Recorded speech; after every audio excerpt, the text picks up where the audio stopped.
الحمدللہ رب العالمین افضل الصلاۃ و اکمل السلام علی سید الانبیاء والمرسلین وعلی آلہ الکرام و اصحابہ العظام اجمعین۔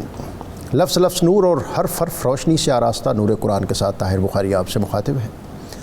ناظرین، نبی اکرم رسول محتشم صلی اللہ علیہ وسلم مسجد نبوی میں تشریف فرما تھے۔ حضرت عمر فاروق رضی اللہ تعالیٰ عنہ آپ کہتے ہیں کہ ہم آپ صلی اللہ علیہ وسلم کی خدمت میں حاضر تھے، بینما نحن عند رسول اللہ صلی اللہ علیہ وسلم، کہ ہم نبی اکرم صلی اللہ علیہ وسلم کے پاس حاضری کی ان ساعتوں سے عزت اور اعزاز اور اکرام پا رہے تھے۔ اتنے میں ہم نے دیکھا کہ ایک شخص آپ صلی اللہ علیہ وسلم کی خدمت میں حاضر ہوا۔ وہ اجنبی تھا، لیکن اس کے چہرے پر اجنبیت اور سفر کے کوئی نشان نہیں تھے۔ وہ اہل مدینہ میں سے نہیں تھا، لیکن آیا باہر سے تھا، لیکن اس کے چہرے پر سفر کے کوئی آثار نہیں تھے۔ اس کا لباس بہت روشن اور اس کی زلفیں بہت تر و تازہ، اور وہ نبی اکرم صلی اللہ علیہ وسلم کے سامنے دو زانو ہو کر بیٹھ گیا۔ اس نے ہاتھ اپنے زانوؤں پر رکھ لیے، جیسے ایک کسی بزرگ کے سامنے کوئی آدمی سیکھنے کے لیے بیٹھتا ہے۔ اور اس نے نبی اکرم صلی اللہ علیہ وسلم سے کچھ سوال کیے۔ اس نے عرض کی، یا رسول اللہ اخبرنی عن الاسلام، مجھے اسلام کے بارے میں بتائیے۔ نبی اکرم رسول محتشم صلی اللہ علیہ وسلم نے اس کی تفصیل اس کو بتائی۔ پھر اس نے کہا کہ اخبرنی عن الایمان، مجھے ایمان کے بارے میں بتائیے۔ پھر اس نے تیسرا سوال کیا، اخبرنی عن الاحسان، کہ مجھے بتائیے کہ احسان کیا ہے۔ آپ نے فرمایا، ان تعبد اللہ کانک تراہ فإن لم تکن تراہ فإنہ یراک، کہ تو اللہ رب العزت کی اس طرح عبادت کرے کہ گویا تو اس کو دیکھ رہا ہے، اور اگر تو اس کیفیت اور اس مقام و مرتبہ کو نہ پا سکے تو پھر یہ احساس اپنے قلب میں جاگزین کر کے وہ تجھے دیکھ رہا ہے۔ اور پھر اس نے جو چوتھا سوال کیا کہ اخبرنی عن الساعہ، یا رسول اللہ مجھے قیامت کے بارے میں بتائیے۔ اور پھر پانچواں سوال کہ مجھے علامات قیامت کے بارے میں بتائیے۔ نبی اکرم رسول محتشم صلی اللہ علیہ وسلم نے فرمایا کہ علامات قیامت میں سے ایک علامت یہ ہے کہ نوکرانی یعنی لونڈی یا کنیز اپنی مالکہ کو جنم دے گی۔ اس کی ایک توجہ یہ کی گئی کہ اولاد اپنے والدین کے سامنے سینہ تان کے کھڑی ہو جائے گی۔ وہ اولاد جس کو کندھے جھکا کے اور سب مسو ہو کر اپنے والدین کے سامنے رہنا تھا، اور اس اولاد میں سے بھی بیٹی جس کو شائستگی کا اور پاکیزگی کا اور ادب اور احترام کا ایک منبع سمجھا جاتا ہے، وہ اپنی ماں کے سامنے اس طرح اس سے بات کرے گی جیسے مالکہ کے ساتھ مالکہ اپنی لونڈی سے بات کرتی ہے۔ اور پھر نبی اکرم رسول محتشم صلی اللہ علیہ وسلم نے فرمایا کہ علامات قیامت میں سے ایک علامت یہ بھی ہے کہ جب برہنہ پاؤں اور ننگے بدن والے مفلس چرواہے اونچی اونچی عمارات بنائیں گے، محلات کھڑے کریں گے، اور ان عمارات کو بنانے میں پھر ایک دوسرے سے سبقت لے کے جائیں گے۔ یہ علامات قیامت ہیں جن کے بارے میں نبی اکرم رسول محتشم صلی اللہ علیہ وسلم نے آج سے 1400 سال قبل انسانیت کو، قوم کو اور امت کو مطلع کیا۔ آج ہم ان قیامت کی نشانیوں کو پورا ہوتا دیکھ رہے ہیں کہ وہ لوگ جن کے پاس کھانے کے لیے کچھ نہیں ہوتا تھا، ساحل سمندر پر مچھلیاں پکڑیں یا پھر حاجیوں کا انتظار کیا اور وہ آئیں گے اور پھر یہاں کا کاروبار حیات جو ہے وہ عروج پکڑے گا، آج بلند و بانگ عمارات میں دنیا میں شاید کوئی ان کا مقابلہ نہ کر سکے۔ اور پھر نبی اکرم صلی اللہ علیہ وسلم نے فرمایا، ان اتخذ الفیء دعلا، کہ جب مال غنیمت کو دولت سمجھا جانے لگے گا، والامانۃ مغنما، اور امانت کو غنیمت سمجھا جائے گا، اور والزکوٰۃ مغرما، اور زکوٰۃ کو تاوان سمجھا جانے لگے گا۔ علم دین لوگ دین کی خاطر نہیں بلکہ دنیا کے حصول کے لیے حاصل کریں گے۔ آج اس کے خوفناک اور خطرناک مناظر اور مظاہر آج اس بستی میں، سوسائٹی میں، معاشرے میں اور دنیا میں ہم دیکھ رہے ہیں۔ اور پھر آپ نے فرمایا کہ مرد اپنی بیوی کی فرما برداری اور ماں کی نافرمانی کرے گا، دوست قریب اور باپ سے دوری اختیار کی جائے گی، مسجدوں میں ایسی آوازیں بلند ہوگی جس سے اس کا تقدس پامال ہوگا۔ اور پھر آپ نے فرمایا کہ قبیلے کا سردار، ان کا جو سب سے قبیح اور بدکار شخص ہے وہ ہوگا، اور لوگوں سے ان کے عزت اور اعزاز کے سبب نہیں بلکہ ان کے شر سے بچنے کے لیے ان کی عزت کریں گے۔ علامات قیامت ان کا جاننا بہت ضروری ہے، اور اس لیے جاننا بہت ضروری ہے تاکہ ہم اس کی قیامت کی تیاری کر سکیں۔ قیامت تو ہر اس شخص کے لیے آنی ہے جس کو موت پر یقین ہے، اور موت اتنی ہی برحق ہے جتنا ہر دن کا طلوع ہونے والا سورج۔ لیکن اصل بات یہ ہے کہ ہم اس کی تیاری میں اپنے آپ کو کس طرح منہمک کرتے ہیں، اپنی توانائیوں کو کس طرح مجتمع کرتے ہیں، اور ہم کس طرح یہ باور کریں اور یہ سمجھیں جو نبی اکرم صلی اللہ علیہ وسلم نے فرمایا کہ دنیا میں اس طرح رہو جیسے راہ چلتا مسافر، اور ایک مسافر جب کسی جگہ پر پڑاؤ کرتا ہے تو اس کے پاس اس کو وہاں رہنے کے لیے کتنی ایک وسائل چاہیے ہوتی ہیں اور کتنا ایک وہاں اس کو توانائی صرف کرنی ہوتی ہے، اور ان سارے موضوعات پر آج ہم بات کریں گے۔ اور ہمارے ساتھ موجود ہیں ہمیشہ کی طرح بہت محترم مفتی محمد فاروق القادری صاحب، اور آج ہمارے دوسرے مہمان dean faculty of languages Islamic and oriental learning GC university doctor Muhammad Sultan Shah صاحب، اور اللہ رب العزت کی بارگاہ میں حمد اور سیدہ کائنات سلام اللہ علیہ کی بارگاہ میں ہدیہ منقبت پیش کرنے کے لیے ہمارے ساتھ موجود ہوگے صغیر احمد نقشبندی صاحب۔ ان کی طرف جانے سے قبل آج کا اسم مبارک المتکبر، بہت عظمت اور بہت بزرگی والا، غرور و تکبر تیری چیز ہے، رہی عاجزی وہ میری چیز ہے۔ انسان جب اپنے دائرے سے بڑھتا ہے اور پھر کبر کی چادر اوڑھ کر پھر ایسے دعوے کرتا ہے کہ جس سے جو اس کے دائرے میں نہیں آتے، تو پھر دنیا دیکھتی ہے کہ ایسے لوگ جو ہیں وہ کس طرح ذلت کی پستیوں میں گر جاتے ہیں۔ اللہ تعالی ہمیں اللہ رب العزت کی بارگاہ میں ہمیشہ اپنی جبین نیاز جھکائے رکھنے کی توفیق عطا فرمائے۔ مفتی صاحب، آج کا موضوع، ایک تو پچھلے جو پروگرام میں ہم نے بھی علامات قیامت کا ذکر کیا، یاجوج ماجوج کا بہت تفصیل سے ذکر کیا، دعوت الارض اور اس طرح کی دیگر چیزیں، اور آج جو ہے وہ بالخصوص جو سورہ محمد اس کی آیا فَهَلْ يَنْظُرُونَ إِلَّا السَّاعَةَ، تو اب یہ منکر لوگ صرف قیامت ہی کا انتظار کر رہے ہیں کہ ان پر اچانک آ پہنچے۔ سو واقعی اس کی نشانیاں قریب آپ پہنچی ہیں جناب۔ بسم اللہ الرحمن الرحیم۔ ڈاکٹر صاحب، آج جن نشانیوں کا بطور خاص آپ نے تذکرہ کیا اور ہم کرنے جا رہے ہیں، یہ قیامت کی ان نشانیوں سے ہٹ کر ہیں جو بڑی نشانیاں ہیں، جو ہم گزشتہ پروگرام میں ڈسکس کر چکے ہیں۔ یہ وہ نشانیاں ہیں جن کا ہماری عمومی معاشرتی اور گھریلو زندگی سے بڑا گہرا تعلق ہے۔ ہمارا آج کے پروگرام کا ایک خاص مقصد ہے، اور وہ یہ ہے کہ یہ جو خرابیاں ہیں جو قرب قیامت کی علامات میں سے ہیں، جس کا سورہ محمد کی آیت نمبر 18 میں آپ نے ابھی ذکر کیا، فقط جا اشراطھا، کہ وہ قیامت کی نشانیاں ظاہر ہو چکی ہیں، آ گئی ہیں۔ یہ وہ خرابیاں ہیں کہ ان سے اگر ہم نے اپنے آپ کو اور اپنے معاشرے کو نہ بچایا تو اس کے نتائج بڑے ہولناک، اس کی سزائیں بہت اذیت ناک، اور اس کا ظاہری اور باطنی زوال بڑا گہرا ہے۔ اس لیے ہم اس کا تذکرہ کر رہے ہیں کہ ہم ان سے پناہ مانگ سکیں اور ان سے بچنے کی تدابیر کر سکیں، اور آخرت کی تیاری کا اہتمام بھی ہو، اہتمام آٹومیٹیکلی ہو جائے گا۔ اور نمبر 2، اگر ہم من حیث المعاشرہ نہ بچ سکیں تو کم از کم ذاتی طور پر سننے والا اپنا ذہن اور فکر یہ تیار کر سکے کہ میں نے ان خرابیوں سے اپنی ذات کو، اپنی فیملی کو، اپنے احباب کو، اپنے ماتحتوں بچانے کی تدبیر کرنی ہے۔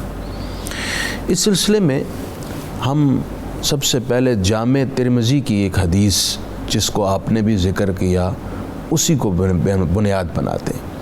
لیکن اس حدیث کا سب سے آخر والا حصہ میں پہلے بیان کرنا چاہوں گا، تاکہ ہمیں پتہ چلے کہ یہ نشانیاں اور یہ خرابیاں ہمیں کن بھیانک اور ہولناک عذابات میں مبتلا کریں گی، اور ہم ہو رہے ہیں۔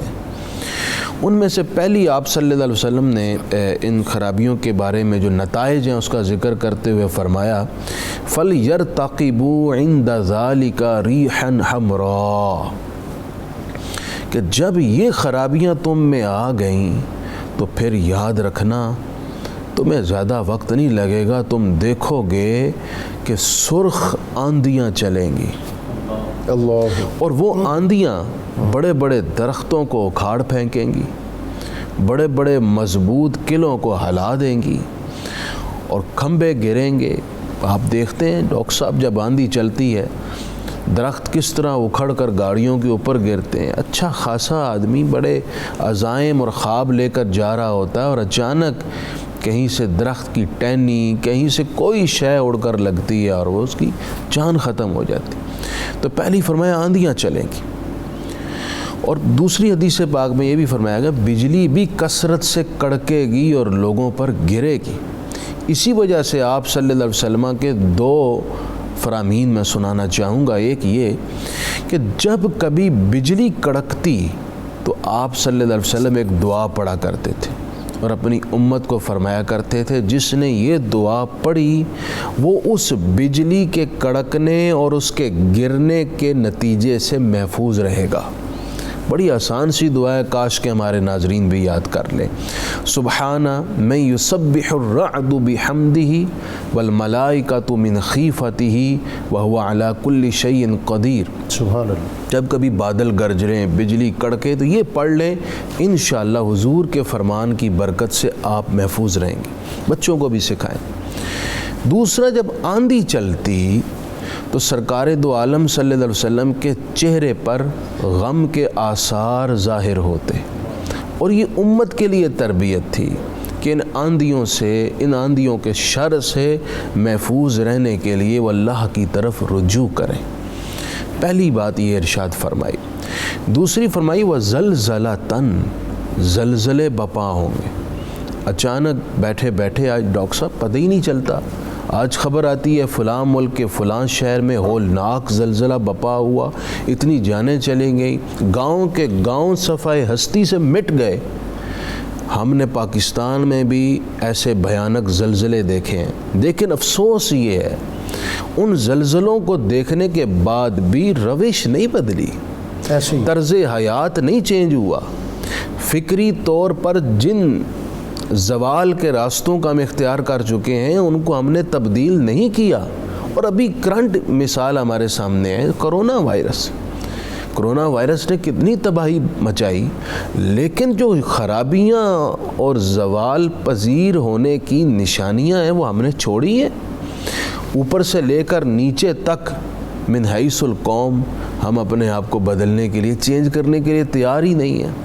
ہم وہی لوگ ہیں جو کرونا وائرس سے تڑپتے لوگوں کو دیکھ کر بھی رحم نہیں کر رہے، پھر بھی ہم نے میڈیسن 100 روپے والی 1000 میں بیچنی ہے، چند ہزار کے ٹیکے کو ہم نے لاکھوں روپے میں فروخت کرنا ہے۔ ہم کیسے لوگ ہیں؟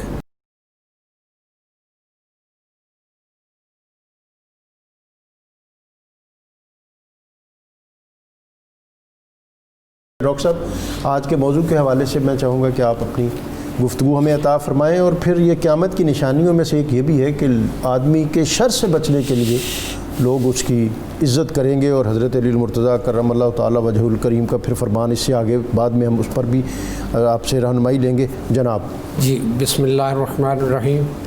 ڈاکٹر صاحب گزارش یہ ہے کہ یہ جو علامات ہیں جن پر آج ہم گفتگو کر رہے ہیں یہ دو طرح کی ہیں۔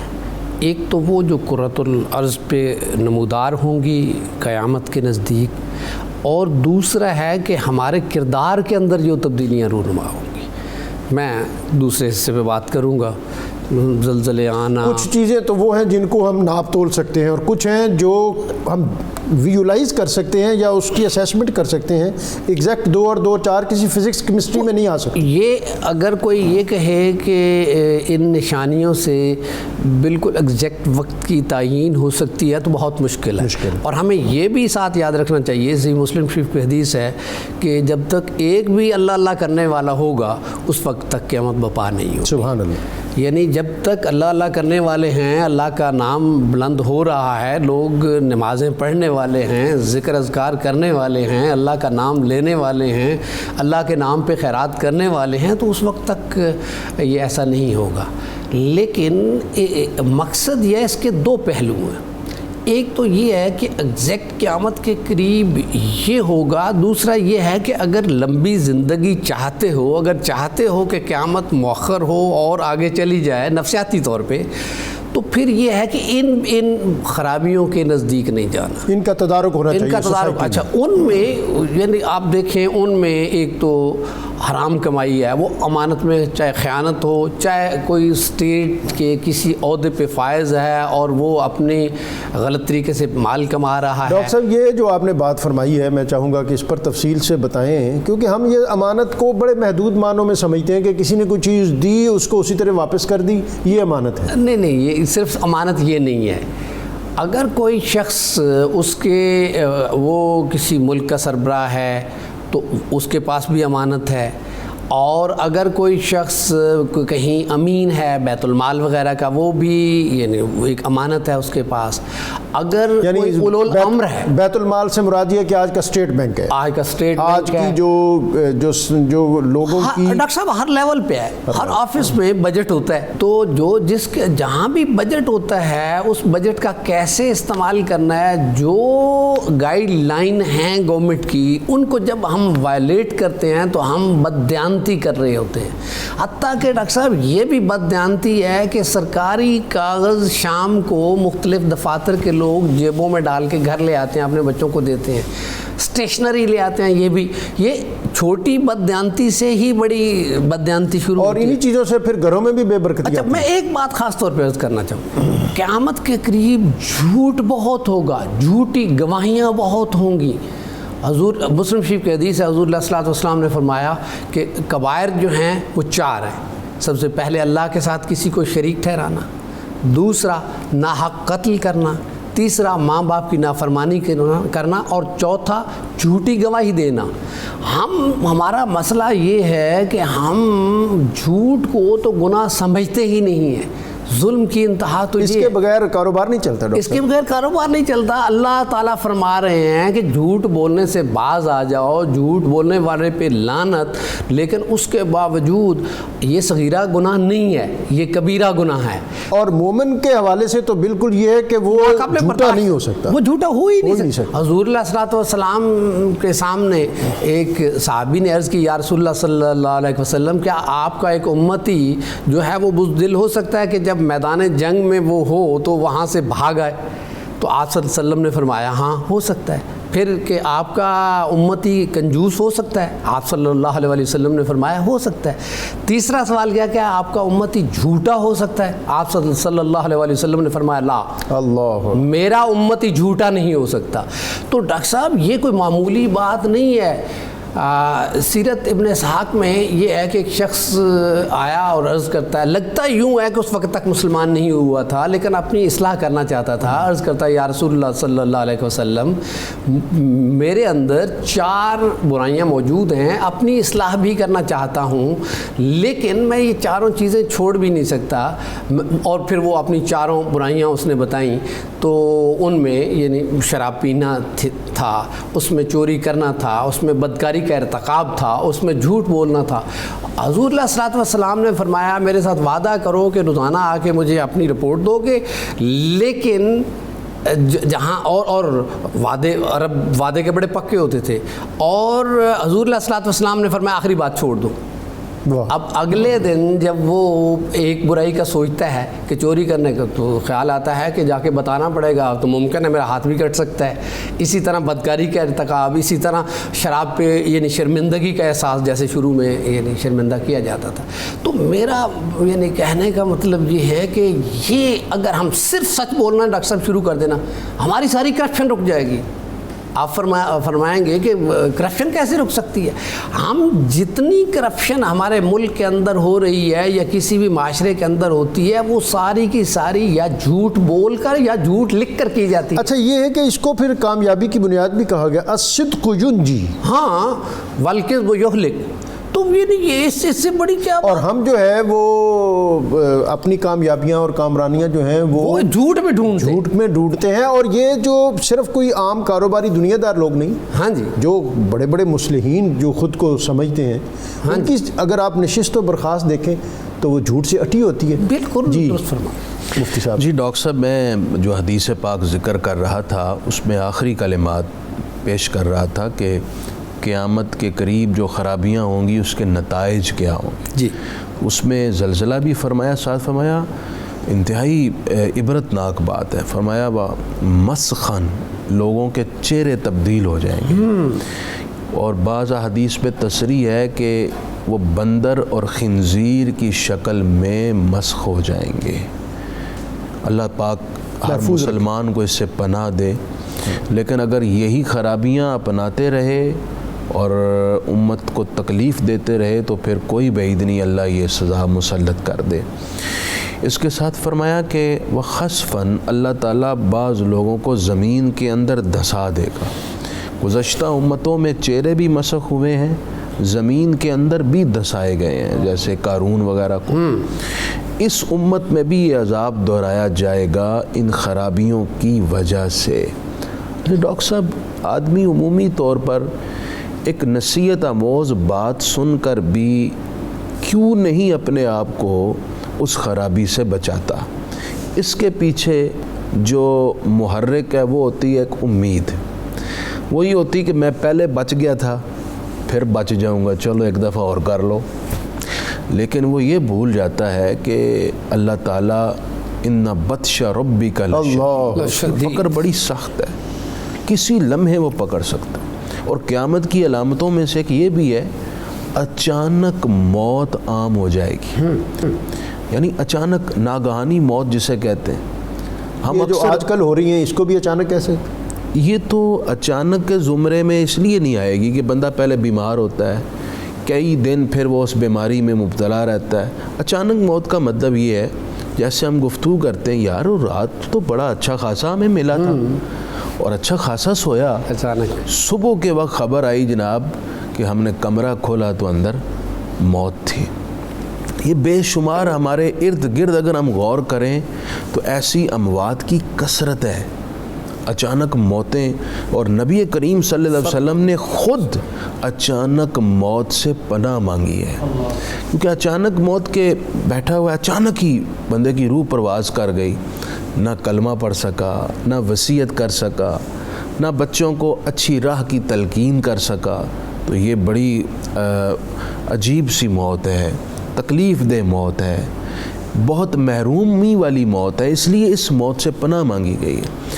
ایک تو اس موت سے پناہ مانگنی چاہیے، نمبر 2 اچانک موت سے بچنے کی تدبیر بھی کرنی چاہیے. دو اعتبار سے، ایک تو اپنی صحت کا خیال رکھنا چاہیے، نمبر 2 جو احادیث میں وظائف دیے گئے ہیں وہ ضرور پڑھنے چاہیے. اچانک موت سے بچنے والی دعائیں پڑھنی چاہیے. اور ایک جو مشائخ نے کہا ہے کہ ہر رات کو سوتے ہوئے آخر میں سورہ کافرون پڑھنی چاہیے.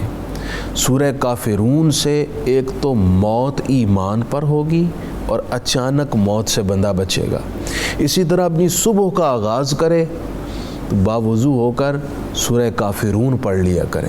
اس سورت کی برکت سے وہ ایمان پر رہے گا اور اچانک موت کے شر سے یہ آج بالکل آپ نے نئی بات بتائی ہے کہ رات سوتے ہوئے آخری کام جو ہے وہ سورہ کافرون پڑھنا اور صبح اٹھتے ہوئے پھر سورہ کافرون. حضور اللہ صلی اللہ علیہ وسلم کے زمانے میں ایک شخص مسجد نبوی شریف میں بیٹھا تھا، اچانک دم نکل گیا. تو صحابہ نے کہا یا رسول اللہ صلی اللہ علیہ وسلم کتنی اچھی موت ہے کہ کوئی تکلیف نہیں ہوئی. آپ صلی اللہ علیہ وسلم نے فرمایا کہ ایسا نہ کہیں، بلکہ اگر وہ بیمار ہوتا تو اللہ تعالیٰ اس کی بیماری کے ذریعے اس کو گناہ معاف فرما دیتا. گناہ معاف فرماتا، آخرت کی فکر ہوتی اور کچھ اپنے آپ کو زیادہ مستعد کرتا آخرت کے حوالے سے. اچھا ڈاکٹر صاحب، چونکہ یہ علامات کافی ہیں اور میں چاہتا ہوں کہ تھوڑی تھوڑی سب پر کمنٹری ہو جائے. جی جی. یہ جو ہے کہ بیوی جو ہے، مرد اپنی بیوی کا فرما بردار ہوگا اور ماں کی نافرمانی کرے گا، یہ بڑا اہم موضوع ہے ہماری سوشل لائف کا. لیکن بدقسمتی سے یہ جو رشتے ہیں اللہ تعالیٰ نے بنائے ہیں، پہلا آپ کا رشتہ آپ کی ماں سے ہے اور دنیا میں ماں اور باپ سے زیادہ کوئی محبت کرنے والا نہیں ہو سکتا. اللہ اکبر. تو اس کے بعد بیوی بعد میں آتی ہے. باپ سراندہ تاج محمد، ماما ٹھنڈیاں. سبحان اللہ. بہت اچھا. تو جب آپ کی اہلیہ آتی ہے، آپ شادی کرتے ہیں، یقیناً وہ ایک ازدواجی رشتہ جو ہے اس کی بڑی امپورٹنس ہے. یہاں امپورٹنس یعنی اہمیت اس چیز کی ہے کہ آپ کیسا بیلنس رکھتے ہیں ان دونوں رشتوں کے درمیان. والدہ محترمہ کا احترام اپنی جگہ پہ کرنا ہے، یعنی اور اپنے والد صاحب کا احترام اپنی جگہ پہ کرنا ہے۔ ڈاکٹر صاحب، یہ جو توازن والی بات آپ فرما رہے ہیں نا، اصل میں تو ساری کائنات اسی حسن توازن کے سبب ہی سروائیو کر رہی ہے۔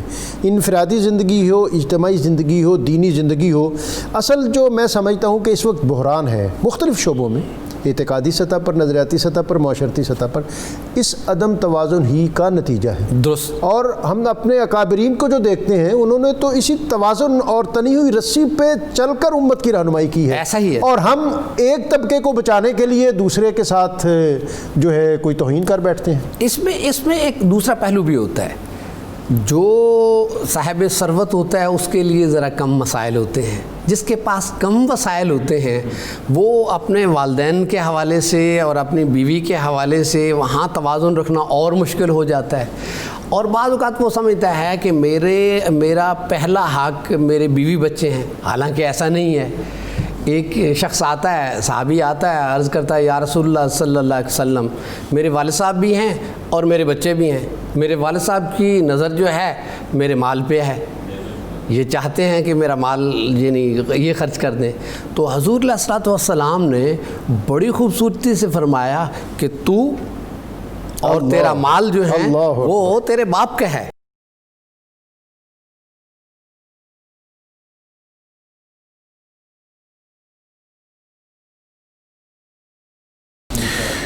قیامت کی علامات کا ذکر ہو رہا ہے، ہم بات کر رہے تھے موت اچانک ہوگی، اللہ پاک ہمیں اچانک موت سے بچائے۔ دوسرا آپ نے کہا کہ لوگ بیوی، جیسے ڈاکٹر صاحب نے اس کی وضاحت پر بڑی خوبصورت بات کی ہے کہ لوگ بیوی کو خوش کرنے کے لیے ماں کو ناراض کریں گے، اس کی نافرمانی کریں گے۔ امام احمد بن حنبل کی مجھے بات یاد آئی، ان کی جو اہلیہ تھیں ان کی والدین کا بہت احترام کرتی تھی۔ آج بھی گھروں میں اور خاندانوں میں ان عورتوں کی مثال دی جاتی ہے جو اپنے ساس سسر کا اس طرح احترام کرتی ہیں جیسے اپنی سگی ماں یا اپنے سگے والد کا احترام کر رہی ہیں۔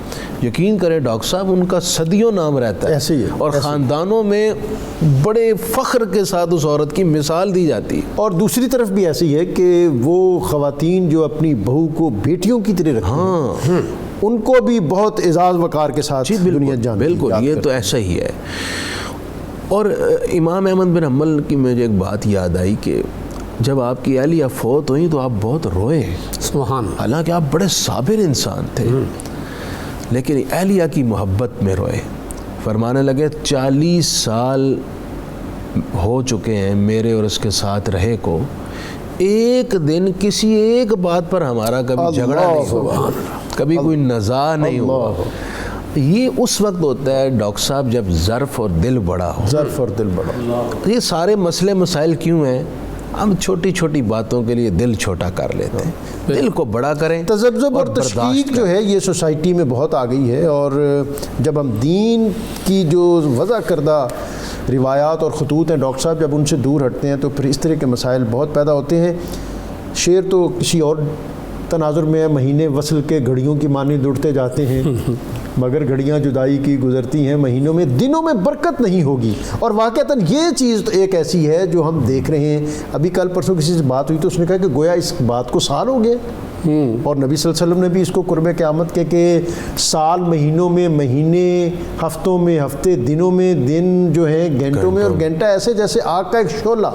جناب ڈاکٹر صاحب، ہم سابق جو ہمارے بزرگ گزرے ہیں ان میں سے بعض کے بارے میں دیکھتے ہیں کہ حضرت جلال الدین سیوطی علیہ رحمہ کتنا کام کر گئے، امام غزالی کتنا کام کر گئے۔ جی، ایک ایک بزرگ کے بارے میں پڑھتے ہیں، بلکہ کوئی بہت پرانی مثال نہیں، میں حضرت مولانا احمد رضا خان بریلوی علیہ رحمہ کی مثال دوں گا۔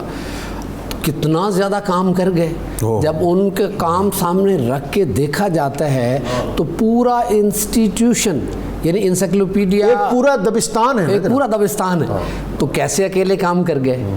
وجہ یہ تھی اس سلسلے میں میں سمجھتا ہوں کہ جو بندہ جتنا نیک ہوتا ہے، جتنی للہیت ہوتی ہے، جتنا اخلاص ہوتا ہے، اللہ اس کے وقت میں اتنی برکت دے دیتا ہے. وقت میں بھی برکت مل جاتی ہے، پھر کام میں بھی برکت ملتی ہے. اچھا اس کی بھی ڈاکٹر صاحب کام اگر تو بندہ اس لیے کر رہا ہے نا میں یاد رکھا جاؤں، لوگ مجھے بڑا عالم کہیں، اگر ایسا ہوگا تو نہیں. اگر وہ امت کے فائدے کے لیے، نبی علیہ السلام کی دین کی ترویج کے لیے کرے گا، میرا ایمان ہے کہ اب بھی اس کے وقت میں اللہ تعالیٰ برکت دے دے گا. ڈاکٹر صاحب وہ قیامت کی نشانیوں میں سے ایک نشانی میں چاہوں گا کہ اس کو بھی آپ اس کے ساتھ اٹیچ کر لیں کہ لوگ علم دین حاصل کریں گے دنیا کمانے کے لیے، دین کے لیے نہیں.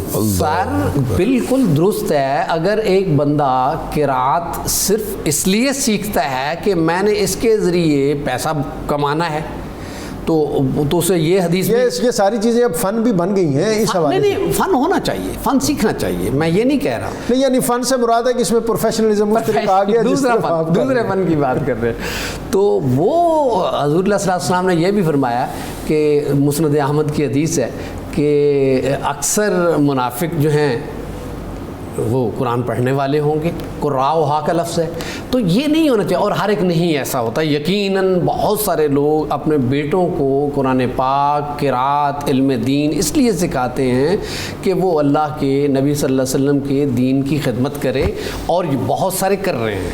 ہم یہ نہیں کہتے نہ تو سارے دنیا، لیکن چونکہ اللہ کے نبی صلی اللہ علیہ وسلم کا ارشاد گرامی ہے تو یقیناً حق ہے. اصل وجہ یہی ہے کہ جب یعنی عمل علماء کے ہاتھوں میں ہماری مساجد ہوں گی، ہماری جامعات ہوں گی، تو یقیناً اس کے کنسیکوینس، اور پھر وہ قوم کو صحیح سمت رہنمائی نہ دے سکیں اور وہ لیڈ نہ کر سکیں تو اس وقت بحران جو ہے وہ اور زیادہ بڑھ جاتے ہیں.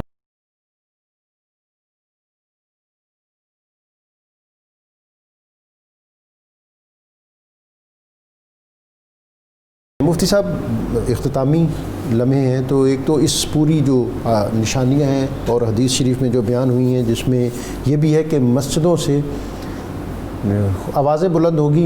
میں اس سے یہ ویژولائز کرتا ہوں کہ لوگ وہاں آپس کے لڑائی جھگڑے کریں گے. ایک اس میں بات میں یہ بھی کہ پرانا تھوڑا سا جو 3-4 دہائیاں پیچھے مسجدوں میں بچے آتے تھے تو وہ بڑا اچھا لگتا تھا. اور ایک ترک کہاوت ہے کہ جب تمہاری مسجد کی صفوں سے، پچھلی صفوں سے بچوں کے محبت آمیز شور کی آواز نہ آئے تو پھر تمہیں فکر مند ہونا چاہیے. آج ایسا نہیں ہے. بچوں کا، ہماری اگلی جنریشن کا مسجد سے تعلق منقطع ہو چکا ہے، یہ ظاہر ہے. اور وہ جو ایک پہلا تعلق بچے کا مسجد سے قائم ہوتا تھا، قرآن پاک پڑھنے کے لیے وہ جاتا تھا، اب ویسا نہیں ہے. اب مختلف سٹوروں پہ بھی کتبے لگے ہوتے ہیں کہ گھر پہ قرآن پڑھنے کے لیے قاری صاحب کا نمبر یہ ہے، رابطہ کر لیں.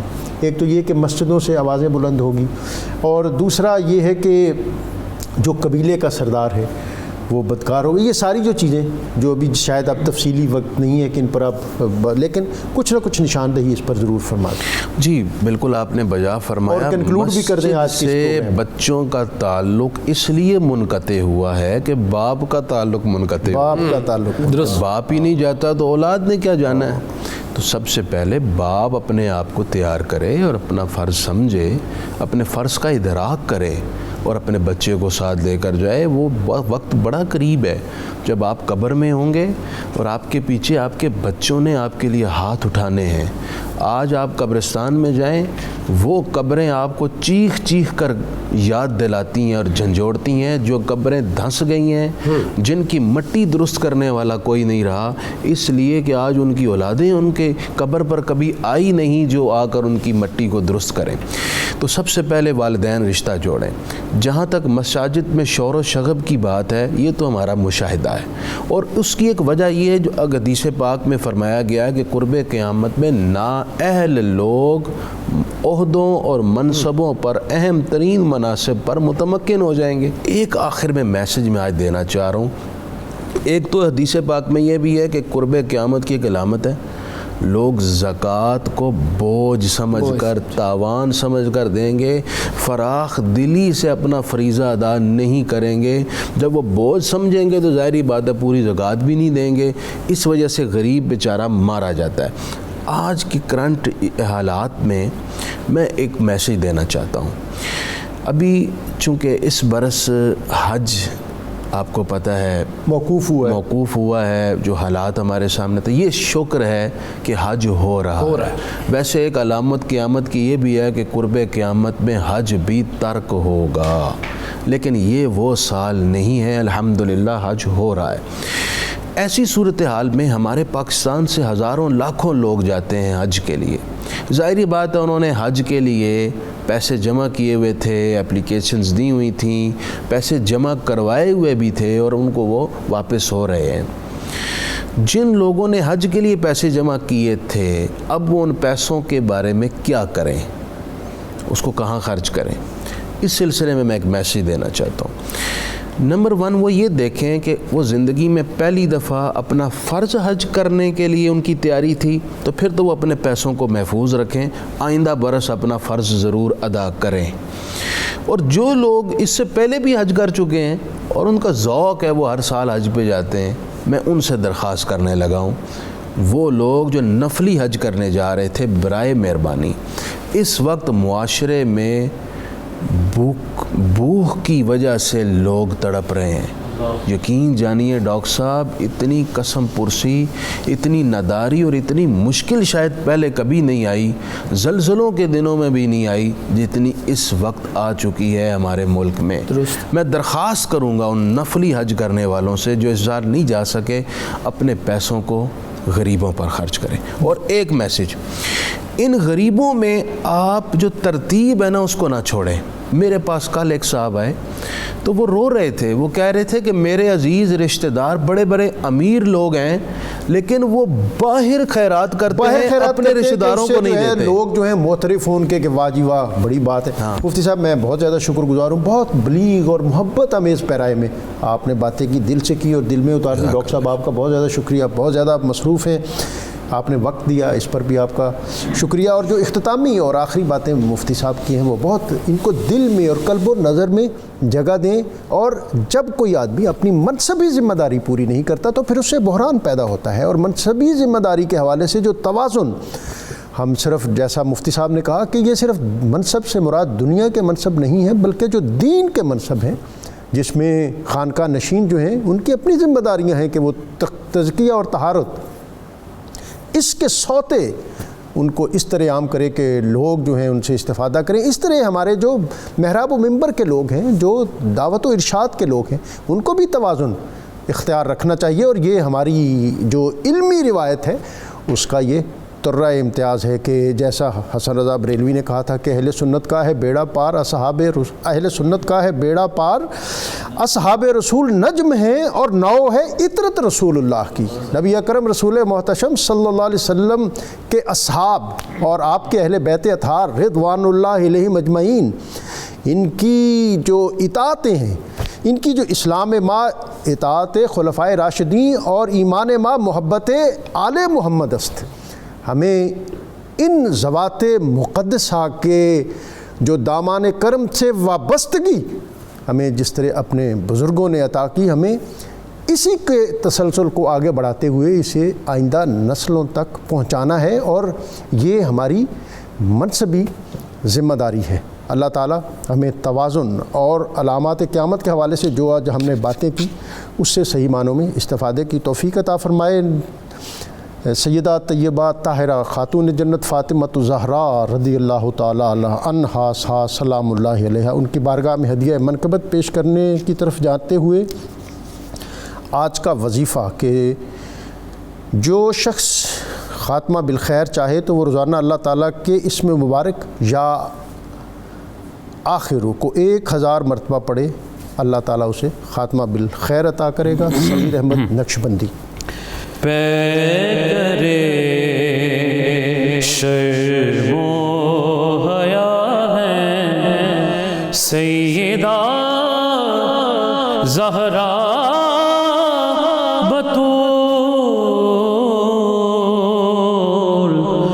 منبع صبر و رضا ہے سیدہ زہرا بطول.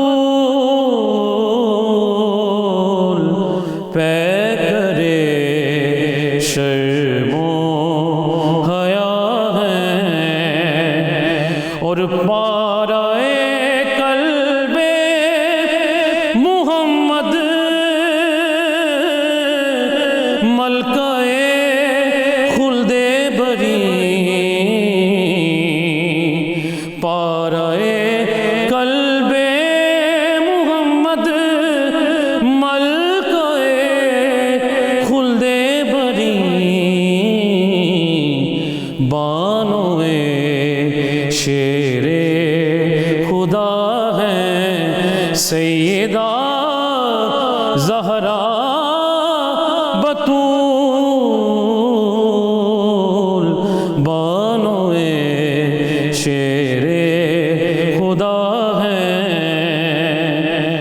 اور حاصل کلام شعر ہے ام شبیر اور شبر والدہ سادات کی.